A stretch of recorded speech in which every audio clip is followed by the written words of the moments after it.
Por otra parte, yo les había pedido el domingo, les había sugerido que leyeran unos cuantos capítulos, no sé si los leyeron, del libro del profeta Ezequiel, el capítulo 37, 38 y 39. Perfecto, muy bien.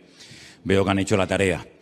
Vamos a orar un momentito en esta tarde y presentar este estudio de la palabra del Señor en oración, pidiendo como siempre su dirección. Espero que podamos aprender con este tema de profecías.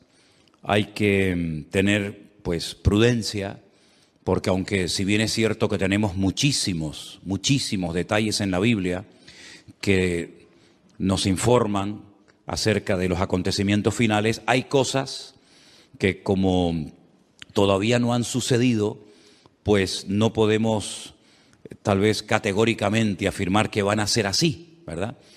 Pero por lo menos tener una base y más o menos saber qué es lo que el Señor nos está tratando de enseñar en estos tiempos en los que estamos viviendo.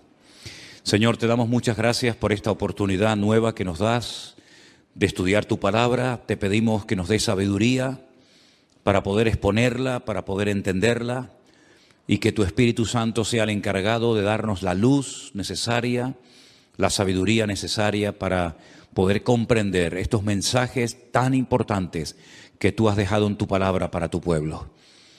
Ayúdanos, Señor, y abre nuestro entendimiento. Te lo pedimos en el nombre precioso de Jesús. Amén y amén. Pedirles también, por favor, que vean la información que les he mandado en esta tarde al grupo de WhatsApp de la iglesia. Si alguien no está en el grupo, pero quiere recibir ese estudio, esa reflexión acerca de lo que representó en su día la fiesta de Purim, que se está celebrando en estos días nuevamente en Israel. Yo hace años ya di una explicación acerca de esos nombres, ¿verdad?, que aparecen a la derecha en las Biblias en hebreo y unas palabras a la izquierda, y cómo hay unas letras pequeñitas y unas letras grandes en comparación con otras, todo lo que eso representa. Y les mandé esta tarde ese artículo porque no tiene desperdicio, es muy interesante. Solamente unos pequeños detalles para despertar el interés, para que vean o para que lean, mejor dicho, ese documental o esa información. La fiesta de Purim se llevó a cabo en los días de la reina Esther, ¿verdad?, y del rey Asuero. En estos días se lee todo el libro de Esther, volviendo a recordar la historia de cómo Dios salvó del exterminio, de la destrucción a todo el pueblo de Israel. Veis que el enemigo siempre quería más y más, ¿verdad? En un principio un hermano mató a otro, pero no fue suficiente. Más adelante vemos cómo el enemigo intenta, mezclar a la raza humana con aquellos engendros espirituales, ¿verdad?, con aquellas deformaciones terribles que produjeron la ira de Dios y tuvo que finalmente mandar el diluvio. Vemos más adelante cómo el faraón no se conformaba con matar a uno, sino con matar a todos los niños. Pero en el libro de Esther lo que vemos es que el diablo quiso ir un paso más allá, y lo que puso en el corazón de un perverso llamado Amán era la exterminación, la aniquilación total del pueblo de Israel, incluido hombres, mujeres, niños, ancianos, etc. El Señor intervino de una forma milagrosa, y esa liberación, ese milagro se recuerda todos los años en una fiesta que, repito, se está celebrando en estos días y que se llama la fiesta de Purim. La palabra Purim viene de la palabra pur, que significa suerte. Purim es suertes, como se echó suerte sobre el pueblo de Israel, y el Señor, pues una vez más, protegió sobrenaturalmente a ese pueblo. Cuando se produce una matanza de los enemigos que querían destruir al pueblo de Israel, el rey Asuero, que es el marido de la reina Esther, le dice: hoy han muerto 500 hombres y los 10 hijos de Amán. ¿Tiene alguna petición más la reina? Y la reina, su esposa Esther, dice: quiero que mañana a los 10 hijos de Amán, que ya estaban muertos, los cuelguen en la horca. Y de ahí hay toda una explicación de esa palabra mañana, de cómo hay momentos en la que la reina Esther dice que se dirigía al rey Asuero, incluso mencionándolo por nombre, pero hay otros momentos en los que simplemente menciona la palabra rey, dando a entender de que le hacía la petición al rey, al Señor Dios Todopoderoso, y vemos cosas muy interesantes de cómo no hace mucho tiempo atrás ahorcaron también a otras 10 personas, y ese artículo que les he mandado esta tarde, yo ya lo había leído hace años, lo conocía. De hecho, les expliqué el tema de los números, de las letras en el libro de Esther, pero quiero que lo lean porque es muy interesante y una vez más se demuestra la credibilidad de la Biblia. La Biblia es un libro matemáticamente perfecto que se adelanta en el espacio y en el tiempo, no solamente dándonos información de cosas que ocurrieron, sino de cosas que ocurrieron, pero que tienen un reflejo y una repercusión en el futuro. Y es muy interesante ese artículo y me gustaría de verdad que lo leyeran con detenimiento. Yo se lo mandé, ya digo, al grupo de WhatsApp, pero si alguien lo quiere tener y no está en el grupo, pues me das tu teléfono y yo te lo mando sin ningún problema, ¿de acuerdo? Nosotros nos vamos al libro de Ezequiel. Ezequiel era un sacerdote que había sido llevado cautivo a Babilonia. Ustedes saben que las tribus del norte que formaron un país y adoptaron el nombre Israel y decidieron que Siquén, la actual Nablus, fuera la capital del reino del norte, fue arrasado tiempo antes de que Nabucodonosor decidiera atacar las tribus del sur. Las tribus del sur, cuando hablo de las tribus del sur, me refiero a la pequeña tribu de Benjamín y a la tribu de Judá, que permanecieron un siglo y pico más en el territorio de Israel. También fueron sacadas de la tierra, fueron llevadas al cautiverio por Nabucodonosor 70 años, y estas dos tribus después retornan. Y ese retorno, todo lo que hicieron, la reconstrucción del templo, de la ciudad, de las murallas, etcétera, pues se nos relata en el libro de Esdras y en el libro de Nehemías, que algunos creen que era un solo libro, no dos como tenemos nosotros en nuestras Biblias, libro de Nehemías y libro de Esther. Se creen que los dos formaban un solo tomo, un solo libro. Pero bueno, independientemente de eso, vemos que Ezequiel está en el cautiverio y él estando en Babilonia, el Señor le revela una serie de cosas acerca de su pueblo.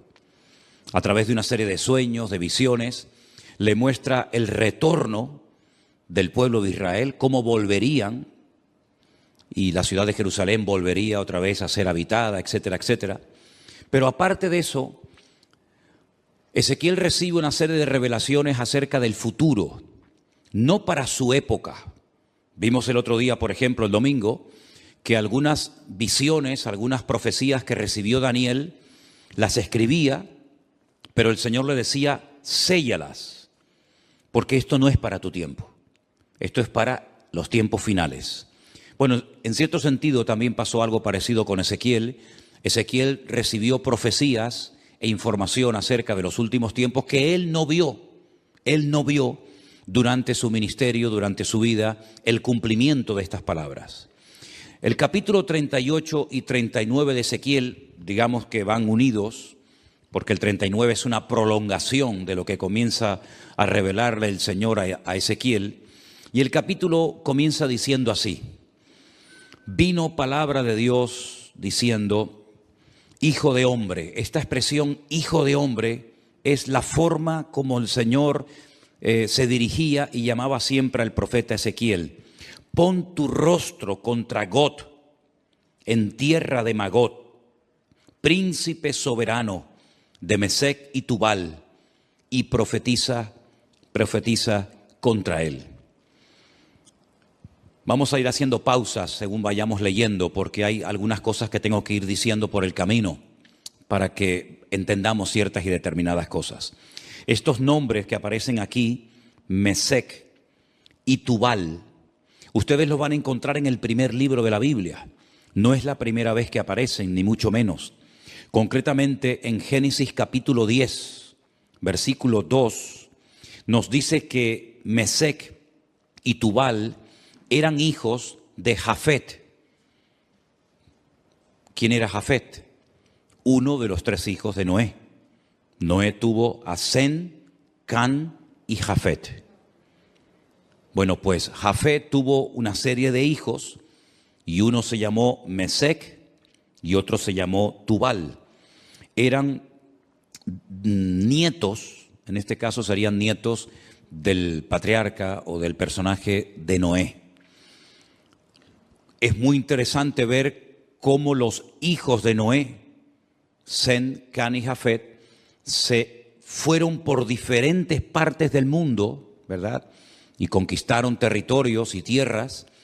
Y bueno, vemos que los europeos tienen un origen, los africanos tienen otro, y cada nación pues tiene un origen diferente, ¿verdad? Y todo procede de los 3 hijos de Noé, Sem, Can y Jafet. Los cananeos, que son los descendientes de Can, nieto de Noé, pues se fueron a lo que conocemos hoy en día como Israel, ¿verdad? Y allí ese país se llamaba en el principio Canaán. Y el Señor sacó a su pueblo de la esclavitud en Egipto para llevarlos a Canaán, donde vivían los cananeos. Y los cananeos, ese país estaba habitado por una serie de países, de reinos, de naciones. La mayoría de ellos los conocemos por nombre. Allí estaban los filisteos, aunque no eran de Canaán. Los filisteos venían de la isla de Creta y decidieron ocupar la costa de lo que hoy en día conocemos como Israel, y ocuparon ciudades pues tan emblemáticas y tan conocidas como por ejemplo Gaza, que todavía se sigue llamando igual, Asdod, Askelón, Gat, Ecrón. Los filisteos, digamos, que vivían en la costa. Los jebuseos eran los que vivían en el monte Moriah, los que vivían en lo que sería Jerusalén. Y bueno, allí estaban los moabitas, los eteos, etcétera, etcétera. Y eran naciones que no les correspondía habitar en aquel lugar, e Israel tenía que expulsarlos de su tierra. Ahora, en los últimos tiempos, la Biblia dice que se levantará un príncipe soberano, se levantará un hombre que se llama en el Antiguo Testamento, uno de los nombres que recibe es God, pero si uno analiza el Antiguo Testamento, nunca hubo un hombre que se llamó God. God es simplemente un nombre que se le da a un personaje político que en los últimos tiempos decidirá unilateralmente, aunque realmente detrás de todo esto, por supuesto, siempre está la mano de Dios, atacar al pueblo de Israel desde el norte. No es como Amalek, que venía del sur, o como los moabitas, que venían del este, sino que este enemigo atacará a Israel desde el norte, seguramente cruzará los famosos altos del Golán y llevará a cabo una batalla tremenda. Ahora, lo que no se ponen de acuerdo los comentaristas es cuándo se va a llevar a cabo esa batalla. En el valle de Meguido, la famosa batalla de Armagedón, ¿sí? Algunos dicen que esa batalla se va a llevar a cabo antes de la venida del Señor Jesucristo. Pero también el libro del Apocalipsis, y después lo vamos a ver, nos dice que después del milenio, God se va a volver a levantar y va a intentar otra vez hacer la guerra contra el pueblo de Dios. Entonces, algunos dicen que es una guerra que se va a llevar a cabo antes y después. Otros dicen que solamente antes, otros dicen que solamente después. En fin, hay diferentes opiniones. Pero vamos a seguir leyendo.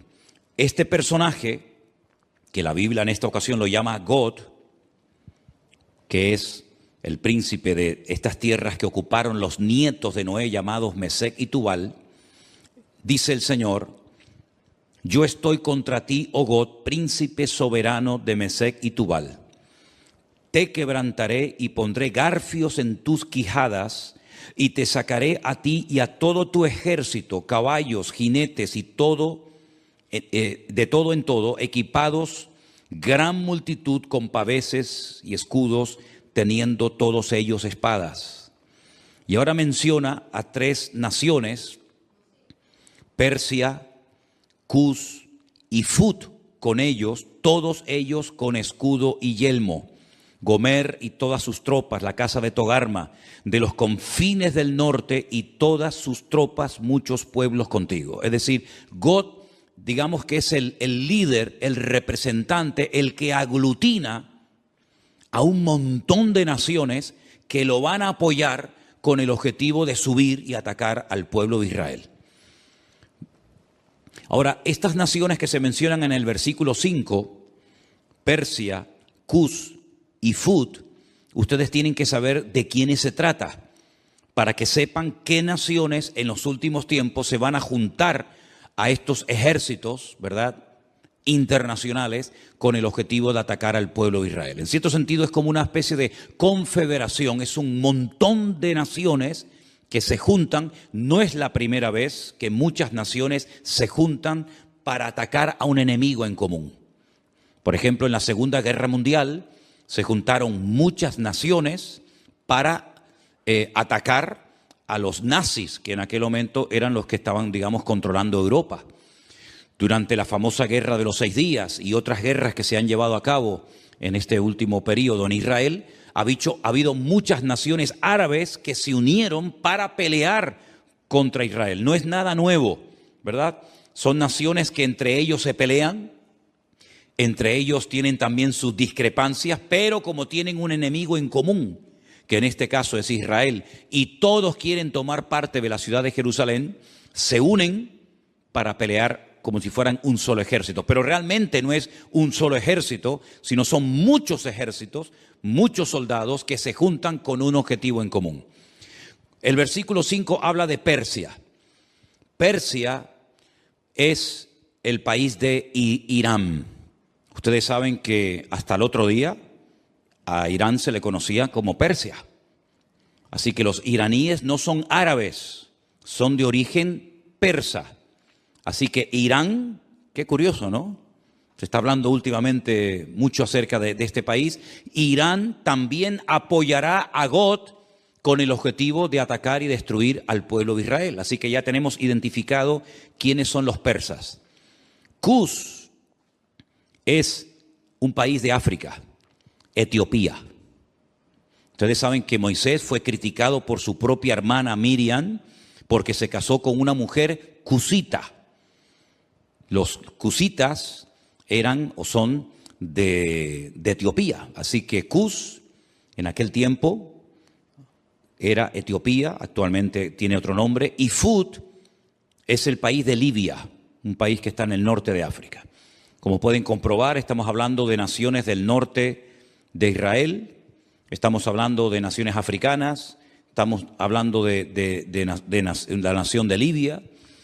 Y en los últimos tiempos vamos a ver cómo diferentes naciones, y ya lo estamos comenzando a ver, cada nación ya se está posicionando. Unos apoyan a un bando, otros apoyan a otro bando, y estamos viendo cómo se está reorganizando el mundo. Unos a favor de estos por los motivos que sea, otros a favor de estos por sus propios intereses.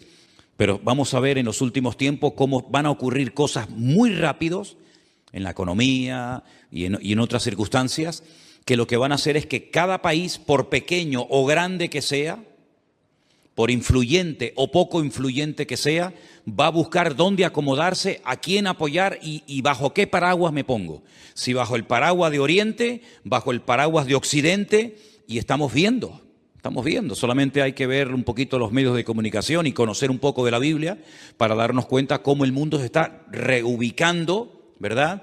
Y vamos a ver cosas muy interesantes. Así que esas 3 naciones ya las hemos identificado. Después, más adelante, pues a lo largo del capítulo, vemos cómo esta batalla se va a llevar a cabo en ese valle que hemos estado recientemente visitando, un valle realmente precioso, el valle de Megiddo. Un valle inmenso. Se va a llevar a cabo una batalla como jamás en la historia se ha llevado ninguna batalla. El hombre parece que no aprende. Cuando terminó la Primera y la Segunda Guerra Mundial, muchas personas dijeron, bueno, después de estos conflictos ya hemos aprendido que en una guerra nadie gana, sino que todos pierden. Por lo tanto, no tiene ningún sentido que los pueblos, que las naciones se sigan enfrentando la una con la otra, pero vemos que el hombre no aprende. Vemos que de vez en cuando salta por algún sitio, salta por algún otro lugar.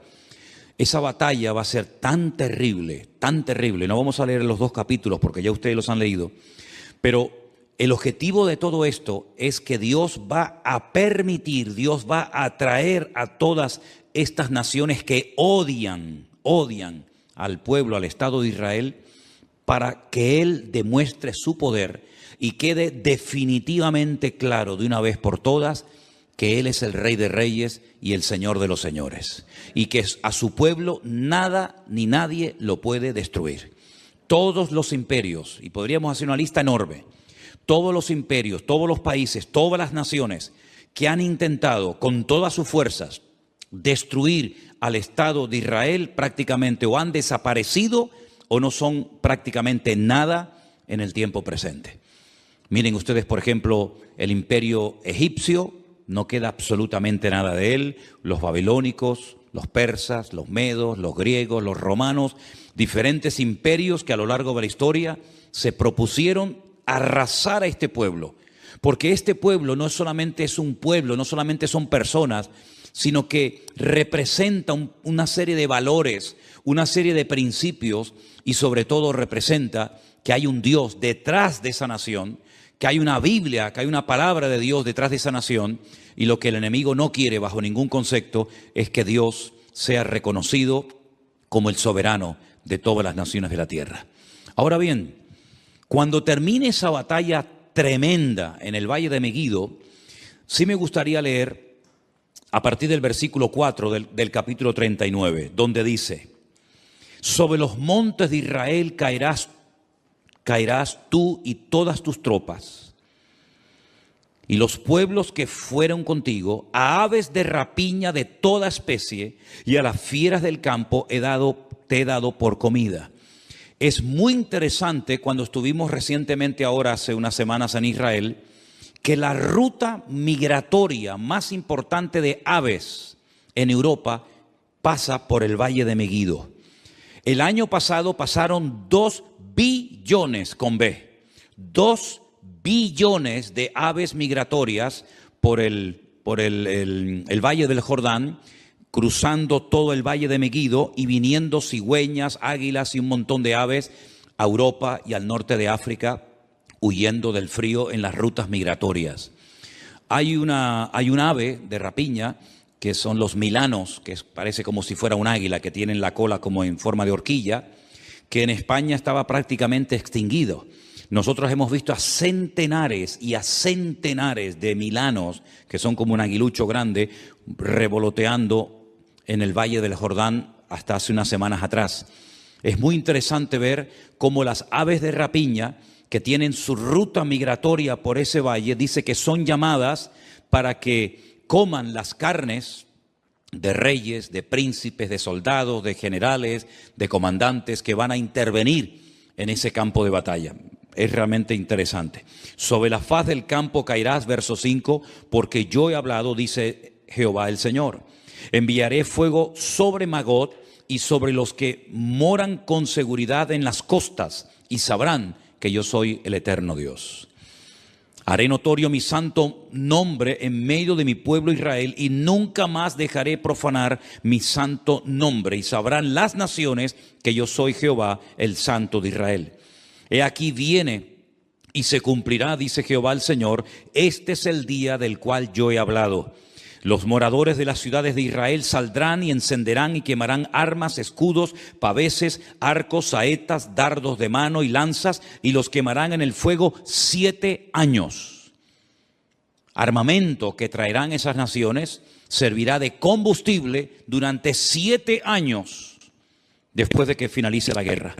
No traerán leña del campo ni cortarán de los árboles, sino quemarán las armas al fuego y despojarán a sus despojadores y robarán a los que les robaron, dice Jehová el Señor. En aquel tiempo yo daré a Gog lugar para sepultura allí en Israel. Es allí donde va a ser sepultado, donde va a ser enterrado este personaje, en el valle de los que pasan al oriente del mar, y obstruirá el paso a los transeúntes, pues allí enterrarán a Gog y a toda su multitud, y lo llamarán el valle de Amón Gog, que significa la multitud de Gog. Aquí habla de multitud, no especifica el número de esa multitud, pero el Apocalipsis sí nos da ese dato.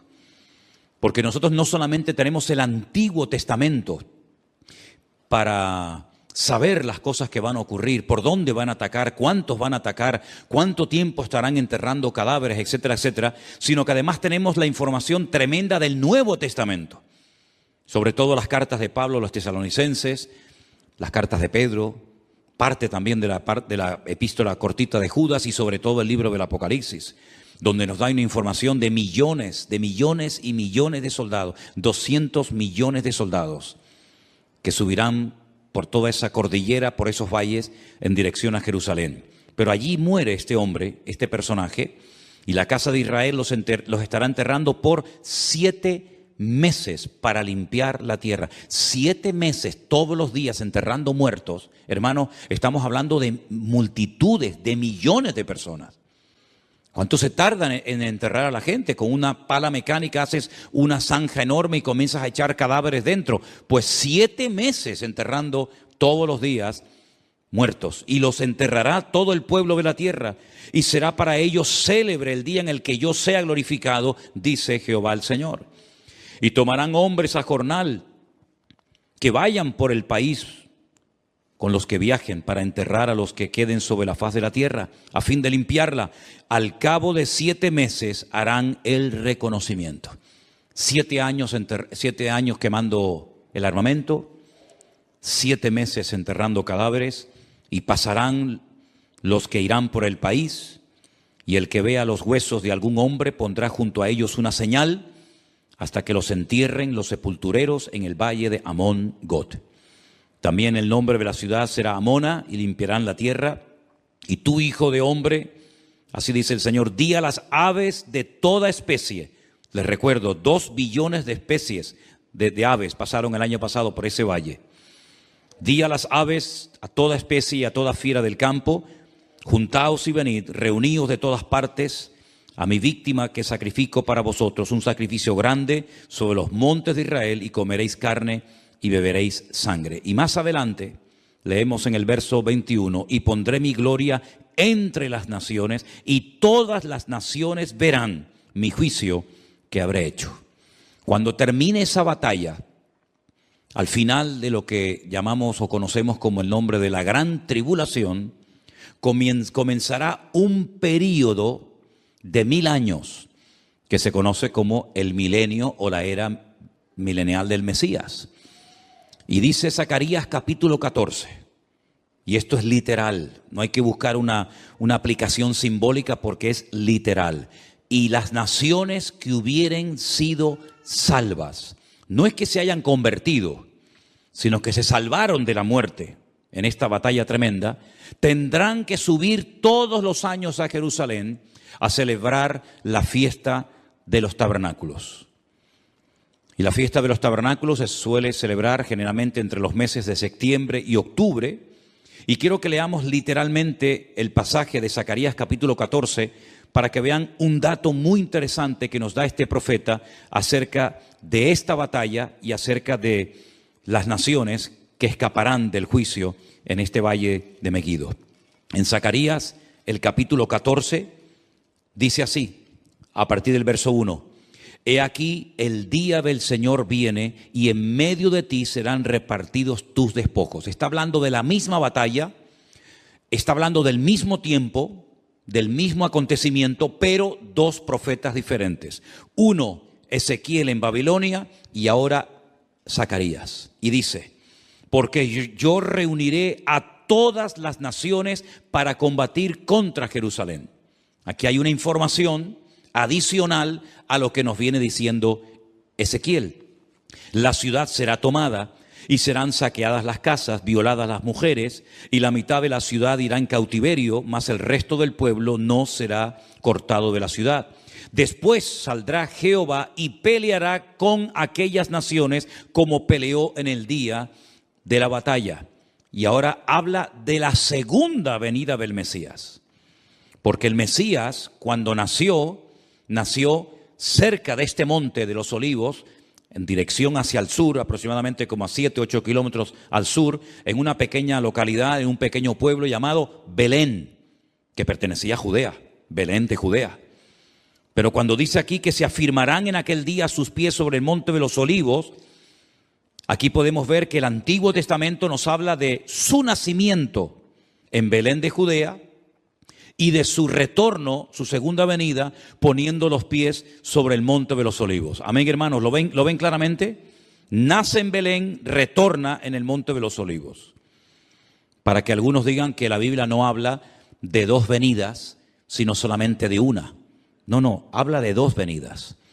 Una que ya se produjo cuando nace en Belén de Judea y otra cuando se afirman sus pies en aquel día sobre el monte de los Olivos que está enfrente de Jerusalén, al oriente, al este, y el monte de los Olivos se partirá por en medio hacia el oriente y hacia el occidente, haciendo un valle muy grande, y la mitad del monte se apartará hacia el norte y la otra mitad hacia el sur. Es decir, si se parte el valle y parte se va hacia el este, parte hacia el oeste y luego se ensancha, se separa el norte y el sur, quiere decir que en esa parte en la que hemos estado muchísimas veces se va a hacer un valle gigantesco, un valle enorme.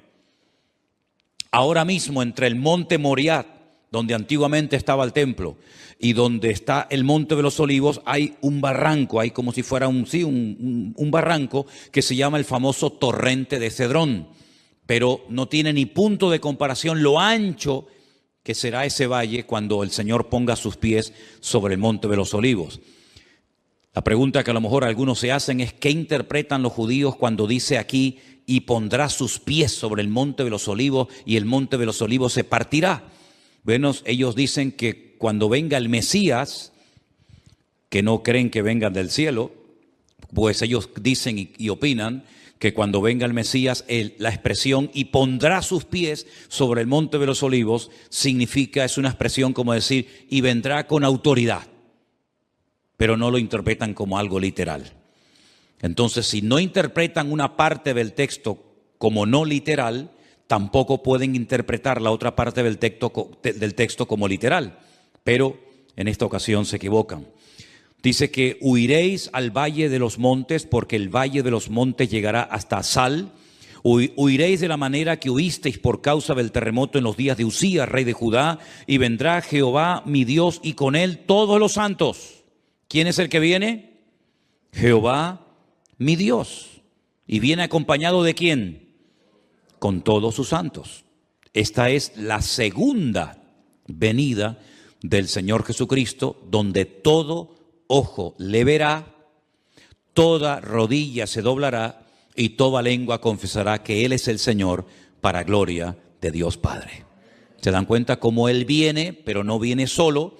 Ya la iglesia ya ha sido arrebatada, ya fue llevada con Él, y cuando Él retorna en su segunda venida, su iglesia no está en la tierra, sino que su iglesia viene con Él en las nubes. Y acontecerá que en ese día no habrá luz clara ni oscura. Acontecerá que no habrá luz clara ni oscura. Qué cosa tan rara, ¿verdad? Será un día el cual es conocido de Jehová, del Señor, que no será ni de día ni de noche. No nos hacemos ni la más remota idea cómo puede ser, porque en nuestra mente no cabe, o es de día o es de noche. Pero dice, no va a ser ni de día ni de noche. ¿Y cómo será ese día? Solamente Él lo conoce. Pero sucederá que al caer la tarde habrá luz. Al caer la tarde, cuando se oculta el sol, es cuando ya se hace la noche. Pero aquí es al revés. Cuando llega la tarde, es cuando hay luz. Qué cosas tan interesantes, qué cambios, ¿no? Qué cambios tan tremendos va a haber. Acontecerá también en aquel día que saldrán de Jerusalén aguas vivas como ríos. ¿Saben que hay un barrio en Jerusalén por el cual hemos caminado muchísimas veces, que es el barrio de las 100 puertas? el barrio de los ultraortodoxos judíos, el barrio de Mea Sharim, las 100 puertas, que han descubierto que por debajo de ese barrio corren ríos de agua tremendos, como aguas subterráneas. Tal vez cuando se produzca ese terremoto tremendo al poner sus pies sobre el monte de los Olivos, esas aguas broten, salgan hacia arriba, y dicen que la mitad de esas aguas irán hacia el mar oriental y la otra mitad hacia el mar occidental en verano y en invierno. Israel es el único país que tiene 4 mares, 2 internos y 2 externos. Tiene un mar que realmente es un lago, pero lo llaman el lago o el mar de Genesaret al norte. Más hacia el sur está el mar Muerto, que es mucho más grande que el mar de Galilea. Luego, al oeste está el Mare Nostrum, el mar Mediterráneo, que según como se mire, ahí termina o ahí empieza el mar Mediterráneo y llega hasta el Peñón de Gibraltar. Y luego al sur, ¿verdad?, está el Mar Rojo o el Mar de los Juncos, porque tiene un color rojizo por unas hierbas que hay allí. Como hay otro mar que se llama el Mar Negro, por unas algas que hace que parezca que el agua está negra, ¿verdad? Y dice que hay aguas de Jerusalén que llegarán y entrarán en el mar Mediterráneo, y otra parte de las aguas entrarán en el mar Muerto, y Jehová será rey sobre toda la tierra, y en aquel día Jehová será uno, y uno su nombre, ¿verdad? No se le va a llamar de diferentes maneras, sino que uno será su nombre, tendrá un solo nombre. Y toda la tierra se volverá como llanura desde Jeba hasta Rimón, al sur de Jerusalén, y ésta será enaltecida y habitada en su lugar desde la puerta de Benjamín hasta el lugar de la puerta primera, hasta la puerta del ángulo, y desde la torre de Anael hasta los lagares del rey. Y morarán en ella, y no habrá nunca más maldición, sino que Jerusalén será habitada confiadamente. No estamos haciendo referencia a la nueva Jerusalén, que es la que Juan recibe en revelación y que nos cuenta cómo es en el capítulo 21 y el capítulo 22 del libro del Apocalipsis. Esta no es la nueva Jerusalén, esta es la Jerusalén renovada, transformada, pero terrenal, ¿verdad?, en la cual Cristo, con todo su pueblo, sus hijos, estará reinando durante 1000 años. Pero no es la nueva Jerusalén de las calles de oro, las puertas de perla, etc. Pero se vivirá en esa ciudad. Y esta será la plaga con la que herirá Jehová o el Señor a todos los pueblos que pelearon contra Jerusalén. Eso no lo dice Ezequiel. Ezequiel dice que las tropas de Gog, o del anticristo, si lo prefieren así, quieren atacar y destruir Israel, pero dice que morirá, que será enterrado en Israel, pero no dice cómo morirán las personas en el campo de batalla. Pero Zacarías sí recibió el dato, la revelación de cómo morirían. Dice que será como una especie de plaga. Esta será la plaga con la que Jehová herirá a todos los pueblos que pelearon contra Jerusalén. Escuchen, la carne de ellos se corromperá estando ellos sobre sus pies. Están de pie, no están sentados ni acostados, están de pie, peleando, batallando. Se consumirán en las cuencas sus ojos y la lengua se les deshará en su boca. ¿Esto qué es? ¿Un ataque bacteriológico? ¿Un ataque nuclear? Pero esta será la forma como morirán esas personas que fueron a atacar a Jerusalén. Acontecerá en aquel día que habrá entre ellos gran pánico enviado por Dios, y trabará cada uno de la mano a su compañero y levantará su mano contra la mano de su compañero. Se matarán entre ellos, se pelearán entre ellos, se matarán entre ellos. Increíble, ¿eh? Judá también peleará en Jerusalén, y serán reunidas las riquezas de todas las naciones de alrededor, oro, plata, ropas de vestir en gran abundancia.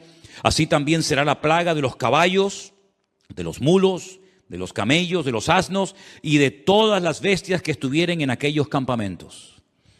Todos los que sobrevivieren de las naciones que vinieron contra Jerusalén, aquí hay un dato muy importante, subirán de año en año para adorar al Rey, a Jehová de los ejércitos, a celebrar la fiesta de los tabernáculos. Todos los años tendrán que subir. ¿Por qué la fiesta de los tabernáculos y no otra fiesta? Porque las 3 fiestas de obligatorio cumplimiento que recibió el pueblo de Israel, que son Pascua, Pentecostés o Shavuot y la fiesta de los tabernáculos, las 2 primeras ya tuvieron un cumplimiento profético en la vida del Señor Jesucristo. Dice Pablo, Él es nuestra Pascua. Jesús fue sacrificado, fue crucificado, murió en la fiesta de Pascua. El cordero que se mataba, al cual no se le podía partir ningún hueso en la fiesta de la Pascua, tipifica, representa al Cordero de Dios que quita el pecado del mundo, que es nuestro Señor Jesucristo.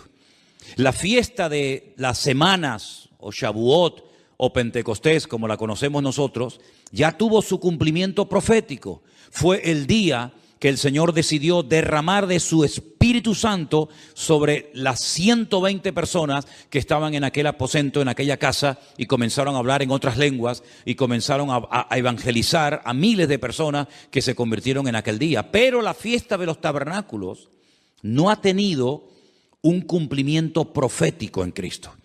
Pero dice en el libro del Apocalipsis que cuando Él venga, Él pondrá su tabernáculo entre los hombres. Y su tabernáculo, su suká, es nada más y nada menos que su misma presencia. Él nació en la fiesta de los tabernáculos y Él exigirá que en la fiesta de los tabernáculos todas las naciones que hubieren sido salvas tienen que subir de año en año a Jerusalén a adorar al Rey, a Jehová de los ejércitos. Y el que no suba, dice la Biblia en el verso 17, no vendrá sobre ellos lluvia. ¿Qué les parece? Si la familia de Egipto no subiere y no viniere, sobre ellos no habrá lluvia. Vendrá la plaga con la que el Señor herirá a las naciones que no subieren a celebrar la fiesta de los tabernáculos. Esta será la pena del pecado de Egipto y del pecado de todas las naciones que no subieren para celebrar la fiesta de los tabernáculos. Así que cuando nosotros decimos que lo mejor y lo peor está por venir, es cierto, queridos hermanos.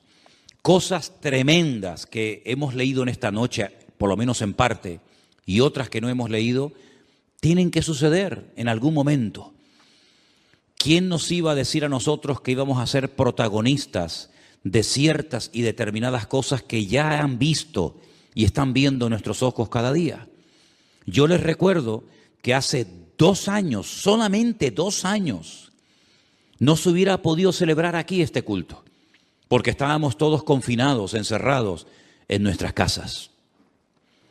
Y esa experiencia, que para algunos era una locura y un disparate, que todas las naciones de la tierra, que todos los cristianos del mundo, que todas las iglesias, igual da de la denominación a la que sean, tendrían que cerrar las puertas durante algunas semanas o meses, ya en nosotros es un hecho que ya sabemos que pasó, porque también lo vivimos en carne propia. ¿Y quién nos iba a decir a nosotros lo que estamos viendo en televisión en estos días? ¿Verdad? Parece como decir, ¿pero qué es lo que ha pasado? Si hasta el otro día todo estaba tranquilo y todo estaba bien y ahora se ha disparado el precio de esto y el precio de lo otro y nadie sabe lo que tiene que hacer y nadie sabe lo que va a pasar dentro de media hora y nadie sabe si se va a quedar aquí o va a decir, bueno, vamos también a ir a por el vecino de enfrente. Nadie sabe absolutamente nada. Hay un temor, ¿verdad? Hay una inseguridad y dice la Biblia que en los últimos tiempos habría angustia en las gentes, habría temor, habría miedo, pero en nosotros los cristianos, los que hemos creído, no pueden aflorar, no pueden manifestarse esas actitudes, sino más bien todo lo contrario.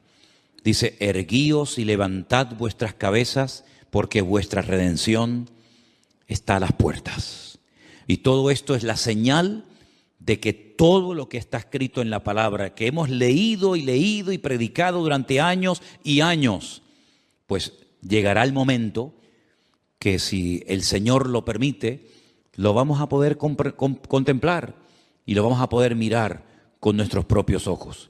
¿Cuál debería ser entonces la postura de nosotros hoy en día ante lo que está ocurriendo y lo que va a venir, que es muchísimo peor que lo que estamos comenzando a ver? Bueno, pues yo quisiera recordarles que en esta mañana, no sé si lo vieron, en el devocional yo leía una porción que Pablo escribió a los hermanos de la iglesia de los Filipenses, y quiero volver a leer el pasaje que yo en esta mañana les leía, porque aquí encontramos instrucciones acerca de cómo tenemos que comportarnos y actuar en este tiempo final. Filipenses capítulo 4, versículo 4 dice: regocijaos en el Señor siempre. Dígalo conmigo: regocijaos en el Señor siempre. No solamente cuando hay dinero y abundancia de trabajo y salud y juventud no, siempre. Ahora, si uno se pregunta en qué momento de la vida se encontraba el autor de esta carta, de estas palabras, pues humanamente hablando, en el peor momento de su vida. Ya era una persona avanzada en edad, una persona que había sufrido muchísimo por la causa del Evangelio y estaba preso en Roma, probablemente a punto de morir.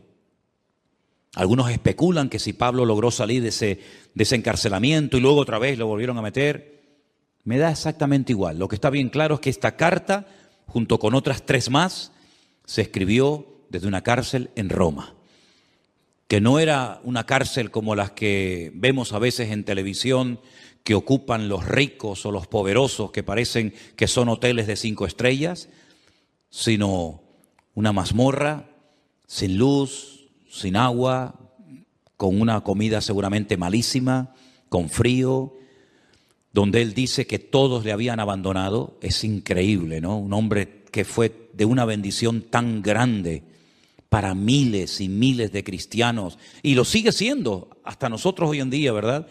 Y que lo dejaran solo. Dice: solo Lucas está conmigo.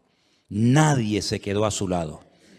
Nadie. Incluso algunos se marcharon, hasta causándole problemas en el peor momento de su vida. Dice: pero el Señor estuvo a mi lado y me dio fuerzas y me libró